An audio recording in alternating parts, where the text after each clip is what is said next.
आदाब, नमस्कार, good evening. मैं दीपक शर्मा एक बार फिर आप तमाम लोगों का स्वागत करता हूं स्टोरी बाय दीपक की कहानी की एपिसोड में। उम्मीद है पूरी फैमिली अच्छी होगी, अपना और अपनों का ख्याल रख रही होगी। हम सबकी जिंदगी में आजकल कोरियर कंपनी का एक बड़ा इंपोर्टेंट रोल होता जा रहा है। मुझे लगता है शायद ही कोई ऐसा घर हो जहां कभी ना कभी कोरियर वालों ने अपनी डोरबेल ना बजाई हो, आपके घर पर दस्तक ना दी हो, क्योंकि अब तो जो बाजार है वह एक तरह से घरों में ही सिमट कर चला आ रहा है। आपको कोई भी चीज की जरूरत पड़ती है, चावल, दाल, तेल, कपड़े, साबुन, किसी भी चीज की इलेक्ट्रॉनिक्स आइटम, सूट, चप्पल, मिठाई, बस सारी चीजें आप बस ऑर्डर कीजिए और आपके घर पर हाजिर।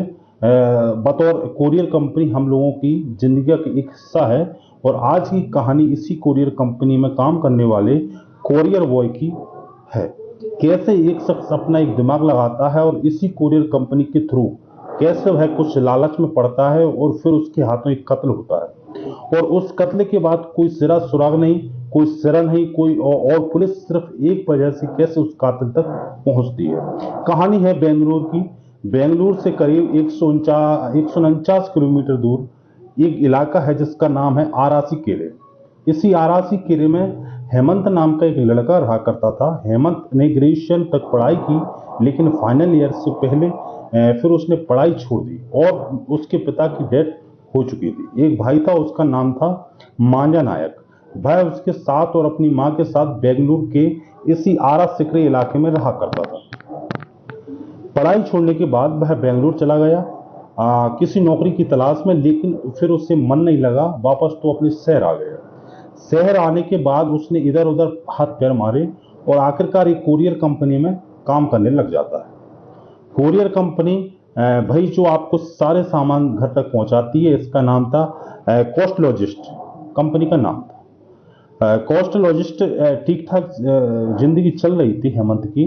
तभी 7 फरवरी को हेमंत की एक कलीग काशी कोस्ट कंपनी से फोन आता है हेमंत के भाई को, यानी उसके भाई मांझा नायक को, और कहता है कि आज हेमंत दफ्तर तो आया, उसके बाद उसने सामान पिकअप किया डिलीवरी के लिए और उसके बाद गया, अब लेकिन शाम हो गई, लौटा नहीं है और उसके मोबाइल स्विच ऑफ है।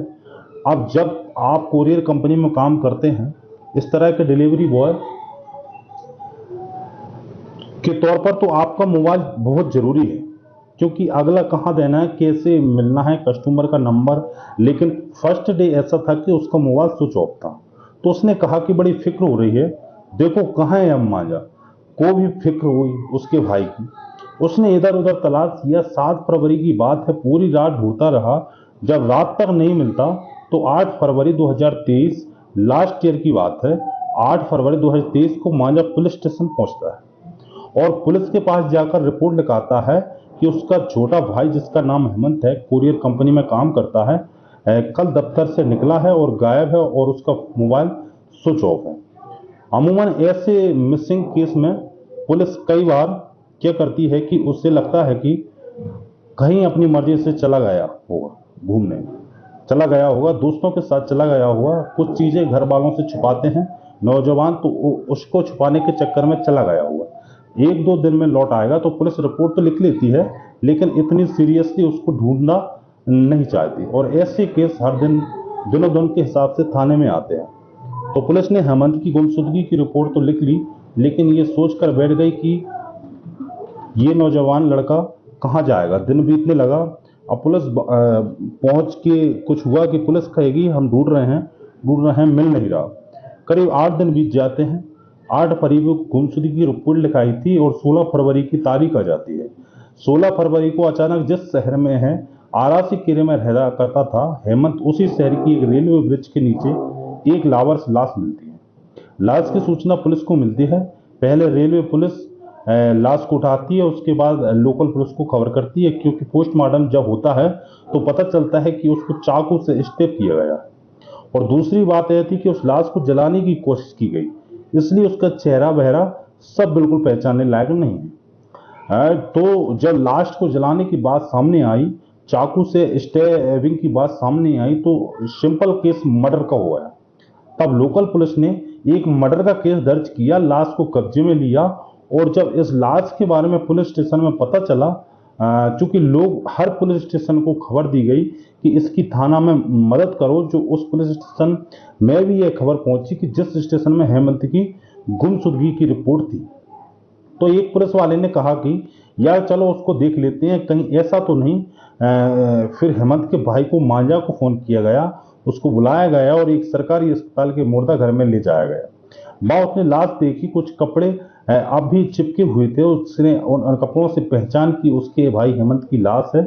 उसने पुलिस को बताया कि उसके भाई की लाश अब यानी कि हेमंत का कत्ल हो चुका था। पुलिस दिन से 8 दिन से जिसे ढूंढने की कोशिश भी नहीं कर रही थी, उस उम्मीद पर लौट आएगा।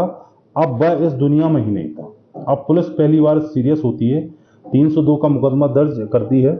अब इस मर्डर केस की इन्वेस्टिगेशन शुरू करती है। सबसे पहले पुलिस उसके बारे में पूरी जानकारी हासिल करती है, उसके भाई से, बाकी उसके लीक से सारी जानकारी हासिल करने के बाद अब उसके मोबाइल के कॉल डाटा को भी खंगाला जाता है। कॉल डाटा को खंगालने के बाद अब पुलिस 7 फरवरी को, चूंकि कहा गया था कि हेमंत आखिरी बार सामान लेकर कहीं डिलीवरी करने के लिए गया था और उसके बाद उसका मोबाइल स्विच ऑफ है, तो पुलिस ने 7 फेब का उसके सारे कॉल डिटेल रिकॉर्ड को खंगालना शुरू किया। जब खंगालना शुरू किया तो पुलिस ने देखा कि आखिरी जिस नंबर पर कॉल किया गया था उस नंबर को चेक करते हैं, तो लास्ट कॉल जो हेमंत का था उस नंबर पर पुलिस ने कॉल किया। उसके मोबाइल पर नंबर था, जब कॉल किया तो उधर से मोबाइल स्विच ऑफ और पुलिस को लगाई कि अब पुलिस ने इस नंबर को CDR निकाले। जिस नंबर पर हेमंत ने लास्ट कॉल की तो पता चला कि वह मोबाइल नंबर जिस पर आखिरी कॉल हेमंत ने किया था 7 फरवरी से वह मोबाइल ही बंद है, यानी जिस दिन हेमंत गायब हुआ। अब पुलिस को यहां से डाउट शुरू हुआ। इसके बाद पुलिस की टीम कोने कोने में क्या क्या वो पार्सल सामान था और कहां डिलीवरी होनी थी, अब उसको उसने चेक किया।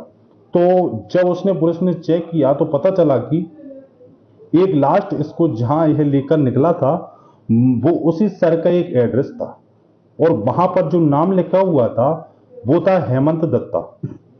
अब पुलिस की टीम उस एड्रेस पर पहुंची जहां इस कोरियर बॉय को कोरियर डिलीवरी करना था।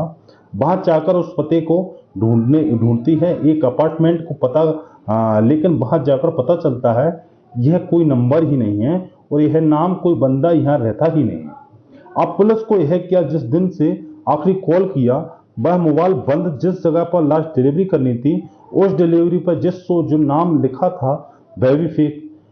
फिर क्या मतलब, और पुलिस को लगा कि कुछ तो गड़बड़ है। और खैर पुलिस की अपनी जांच जारी रही, जांच चलती रही। लगभग लास्ट को मिले हुए भी अब 10 दिन हो चुके थे, बल्कि 10 दिन नहीं 2 दिन हो चुके थे। 16 फरवरी को ये लाश मिली थी। लाश मिलने के बाद पुलिस की कई टीमें लग गई और उन्होंने कहा कि थोड़ा शहर में देखो, कोई सस्पेंस बड़े क्राइम के बाद ऐसे ही होता है और किसी को भी शक होता रोक लेती है, गाड़ी रोक लेती है। हाँ भाई, कहाँ आ रहे हो, कहाँ जा रहे हो, क्या कर रहे हो, कहाँ से आ रहे हो, तुम्हारे पास ये वो, तो ये चलता रहा। पुलिसिंग में अक्सर होता है। तो पुलिस को भी कहा गया थोड़ा सावधानी बरतो, जिस पर भी शक हो उसको पूछो, रोको, टटेलो, चेक करो उसके सामान में क्या है।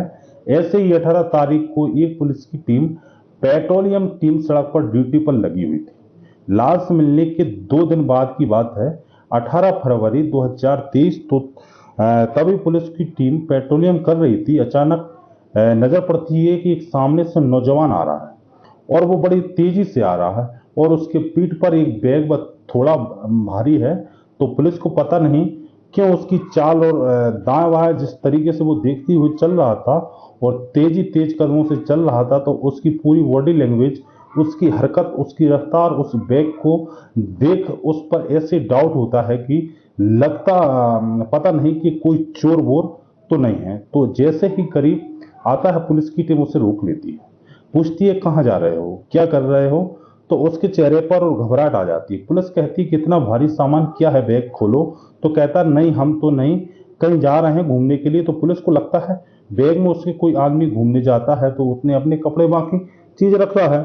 लेकिन जैसे ही पुलिस बैग खोलती है तो उस बैग के अंदर 4 पेयर स्पीलियर और 4 पेयर शूज, अच्छी कंपनी के, मतलब 4 जोड़ी जूते के और 4 जोड़ी चप्पल के उस बैग के अंदर से बरामद होती है।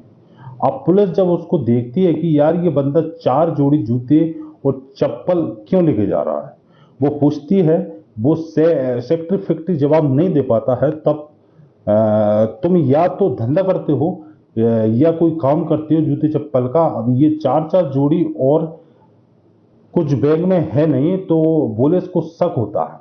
वो कहती है चल भाई थाने चल। अब पुलिस उस नौजवान को यूं ही शक के बिना पर थाने ले जाती है, और थाने ले जाने के बाद अब पुलिस उसको बिठा देती है, पूछताछ कर रही होती है कि इसी दौरान में है बात बाकी थानों तक भी आती है कि एक लड़के को पकड़ा गया है थाने में। उधर दूसरी टीम जो है हेमंत के कत्ल की जांच कर रही है, वो भी केस में लगी हुई है।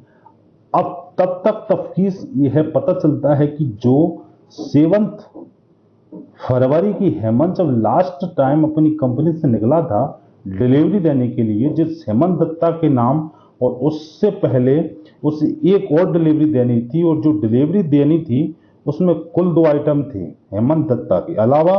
तब डिलीवरी की लिस्ट निकाली गई कि उस दिन क्या डिलीवरी क्या करना था, तो पता चला कि उस दिन हेमंत को एक जगह 4 जोड़ी चप्पल और 4 जोड़ी जूते डिलीवरी करने थे, और एक एक सेकेंड हाइफो यह 2 चीज डिलीवरी करनी थी। अब जैसे ही ये पुलिस को पता चला कि 4 जोड़ी जूते और 4 जोड़ी चप्पल, इसी दौरान शाम होते होते एक सस्पेंस के कत्ले की इन्वेस्टिंग कर रही थी, वो थाने आती है, पूछती है भैया ये दिखाओ क्या है।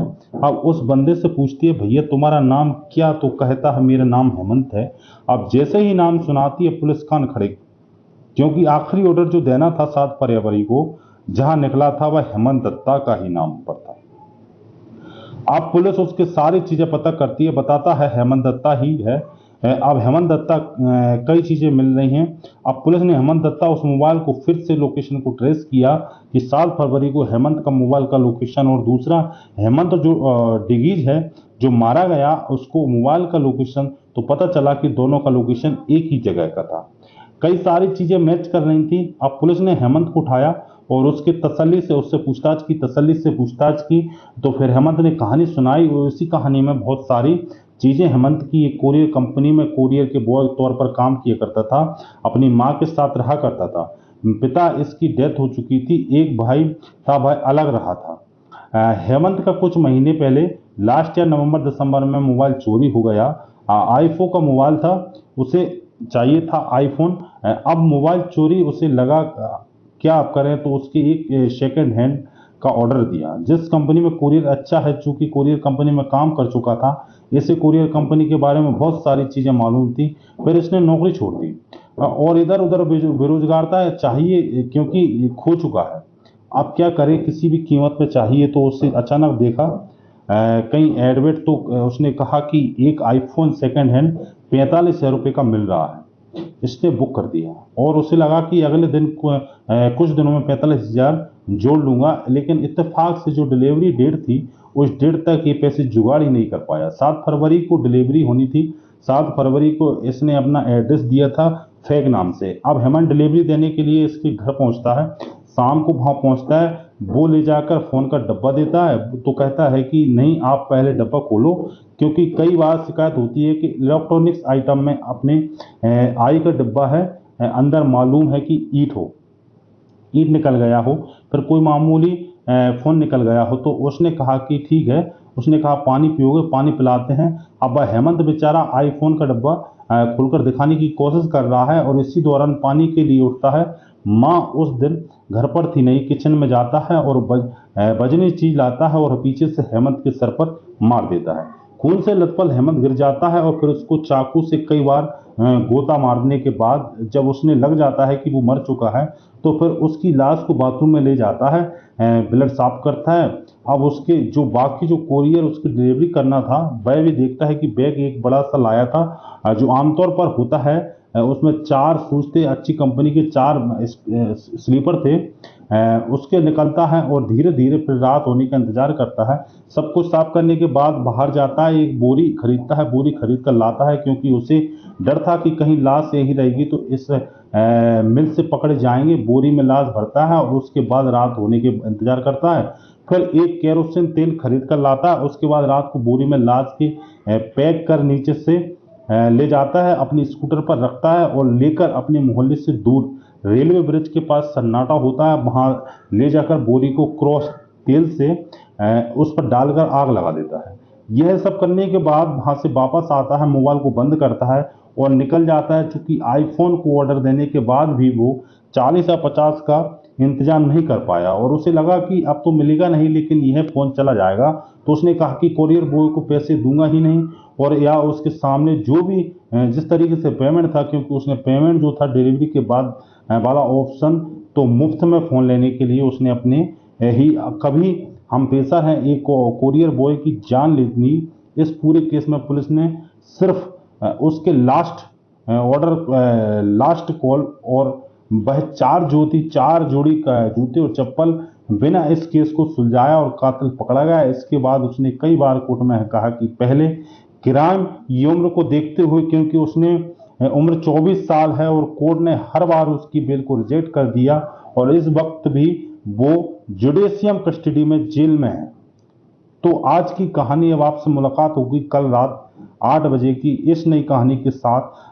तब तक अपना और अपनों का ख्याल रखें।